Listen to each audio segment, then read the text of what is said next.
आप सभी प्रेमियों का श्री हनुमान जी की कथा के तीसरे पार्ट में स्वागत है। मेरे दोस्तों, अगर आप हमको सपोर्ट कर दोगे तो क्या ही कुछ जाएगा। आपका चैनल को सब्सक्राइब भी, वीडियो को लाइक और एक प्यारा कमेंट और वीडियो को शेयर अगर आप कर देंगे तो कुछ नहीं घटेगा आपका। हम आपके बीच ऐसे ही अनसुनी कहानी स्टोरी लेकर आते रहेंगे हैं, आपको कुछ सीखने को मिलेगा। तो दोस्तों, हमको सपोर्ट करें। हमारी वीडियो बिल्कुल हकीकत होती है।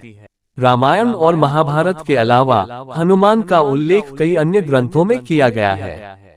इनमें से कुछ कहानियां पहले के महाकाव्यों में उल्लिखित उनके कारनामों से जुड़ती हैं, जबकि अन्य उनके जीवन की वैकल्पिक कहानियां बताती हैं। स्कंद पुराण में रामेश्वरम में हनुमान का उल्लेख है। शिव पुराण के एक दक्षिण भारतीय संस्करण में हनुमान को शिव और मोहिनी विष्णु का महिला अवतार के पुत्र के रूप में वर्णित किया गया है, या वैकल्पिक रूप से उनकी पौराणिक कथाओं को स्वामी अयप्पा के मूल के साथ जोड़ा या विलय कर दिया गया है, जो दक्षिण भारत के कुछ हिस्सों में लोकप्रिय है। हनुमान चालीसा 16वीं शताब्दी के भारतीय कवि तुलसीदास ने हनुमान को समर्पित एक भक्ति गीत हनुमान चालीसा लिखा था। उन्होंने हनुमान के साथ आमने सामने मुलाकात करने का दावा किया। इन बैठकों के आधार पर उन्होंने रामचरितमानस रामायण का एक अवधी भाषा संस्करण लिखा। देवी अथवा शक्ति के साथ संबंध संपादित करें। हनुमान और देवी काली के बीच संबंध का उल्लेख कृतिवसी रामायण में मिलता है। उनकी बैठक रामायण के युधिष्ठिर में माहिरावन की कथा में होती है। माहिरावन रावण का विश्वसनीय मित्र भाई था। अपने बेटे मेघनाथ के मारे जाने के बाद रावण ने राम और लक्ष्मण को मारने के लिए पाताललोक के राजा महिरावन की मदद ली। एक रात महिरावन ने अपनी माया का उपयोग करते हुए विभीषण का रूप धारण किया और राम के शिविर में प्रवेश किया। वहां उन्होंने वानर सेना पर निंद्रा मंत्र डाला, राम और लक्ष्मण का अपहरण किया और उन्हें पाताल लोक ले गए। वह देवी के एक अनुगामी भक्त थे और रावण ने उन्हें अयोध्या के बहादुर सेनानियों को देवी को बलिदान करने के लिए मना लिया, जिसके लिए महिरावन सहमत हुए। हनुमान ने विभीषण से पाताल का रास्ता समझने के बाद अपने प्रभु को बचाने के लिए जल्दबाजी की। अपनी यात्रा के दौरान उन्होंने मकरध्वज से मुलाकात की, जिन्होंने हनुमान के पुत्र होने का दावा किया। उनके पसीने से पैदा हुआ था, जो एक मकर मगरमच्छ द्वारा खाया गया था। हनुमान ने उसे हरा दिया और उसे बांध दिया और महल के अंदर चले गए। वहां उसकी मुलाकात चंद्रसेन से हुई, जिसने बलिदान और अहिरावण को मारने के तरीके के बारे में बताया। तब हनुमान 14 ने मधुमक्खी के आकार को छोटा किया और महाकाली की विशाल मूर्ति की ओर बढ़ गए। उसने उसे राम को बचाने के लिए कहा और भयंकर माता देवी ने हनुमान की जगह ले ली, जबकि वह नीचे फिसल गया था। जब महावीर ने राजकुमार ऋषियों को झुकने के लिए कहा तो उन्होंने इनकार कर दिया, क्योंकि वे शाही वंश के थे और झुकना नहीं जानते थे। इसलिए जैसे ही माहिरावन उन्हें झुकाने का तरीका दिखाने वाले थे, हनुमान ने अपना पंचमुख रूप गरुड़, नरसिंह, वराह, हयग्रीव और स्वयं के सिर के साथ लिया। प्रत्येक सिर एक विशेष प्रतीक को दर्शाता है।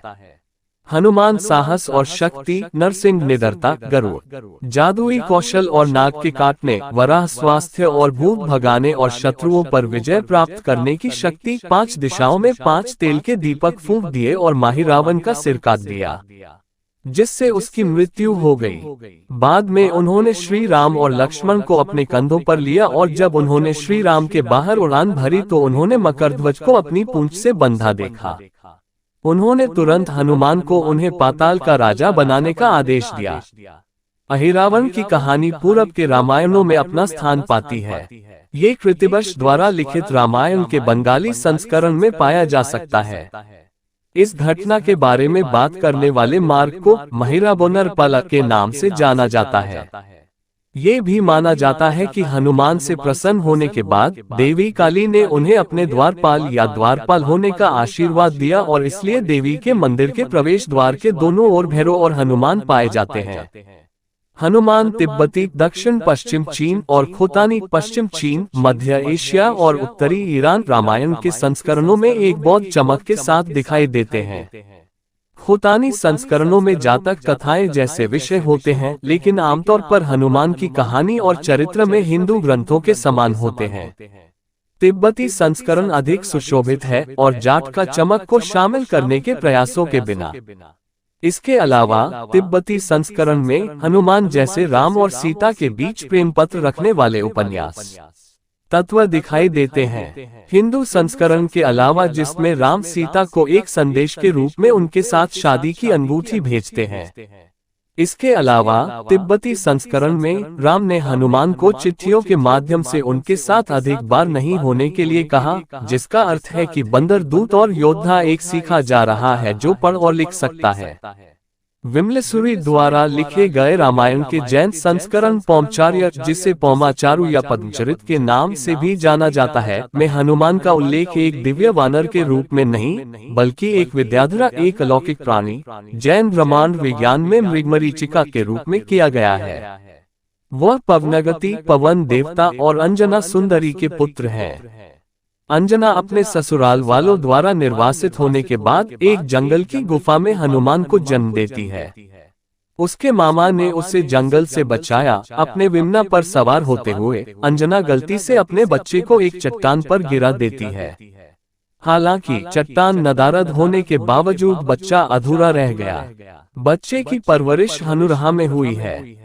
हिंदू ग्रंथ में प्रमुख अंतर है। हनुमान जैन ग्रंथों में एक अलौकिक व्यक्ति है। राम एक पवित्र जैन है जो कभी किसी को नहीं मारते हैं, और ये लक्ष्मण है जो रावण को मारते हैं। हनुमान उनसे मिलने और उनके बारे में जानने के बाद राम के समर्थक बन जाते हैं। रावण द्वारा सीता का अपहरण। वह राम की ओर से लंका जाता है, लेकिन रावण को सीता को छोड़ने के लिए मना नहीं पाता है। अंततः वह रावण के खिलाफ युद्ध में राम के साथ जुड़ जाता है और कई वीर कर्म करता है। बाद में जैन ग्रंथ जैसे कि उत्तर पुराण 9वीं शताब्दी सीई, गुणभद्र और अंजना पवनंजय 12वीं शताब्दी सीई एक ही कहानी बताते हैं। जैन रामायण कथा के कई संस्करणों में हनुमान को समझाने वाले मार्ग हैं, और राम जैन धर्म में पौमा कहलाते हैं। इन संस्करणों में हनुमान अंततः सभी सामाजिक जीवन को त्याग कर जैन सन्यासी बन जाते हैं। सिख धर्म में हिंदू भगवान राम को श्री रामचंद्र के रूप में संदर्भित किया गया है, और एक सिद्ध के रूप में हनुमान की कहानी प्रभावशाली रही है। 1699 में मार्शल सिख खालसा आंदोलन के जन्म के बाद 18वीं और 19वीं शताब्दी के दौरान हनुमान खालसा द्वारा श्रद्धा की प्रेरणा और उद्देश्य थे। कुछ खालसा रेजिमेंट हनुमान छवि के साथ युद्ध के मैदान में लाई गईं। हृदा राम भल्ला द्वारा रचित हनुमान नाटक और कविकान द्वारा दासगुर कथा जैसे सिख ग्रंथ हनुमान के वीर कर्मों का वर्णन करते हैं। ल्यूई फेनच के अनुसार सिख परंपरा में कहा गया है कि गुरु गोविंद सिंह हनुमान नाटक के प्रिय पाठक। रामायण के गैर भारतीय संस्करण मौजूद हैं, जैसे थाई रामायण।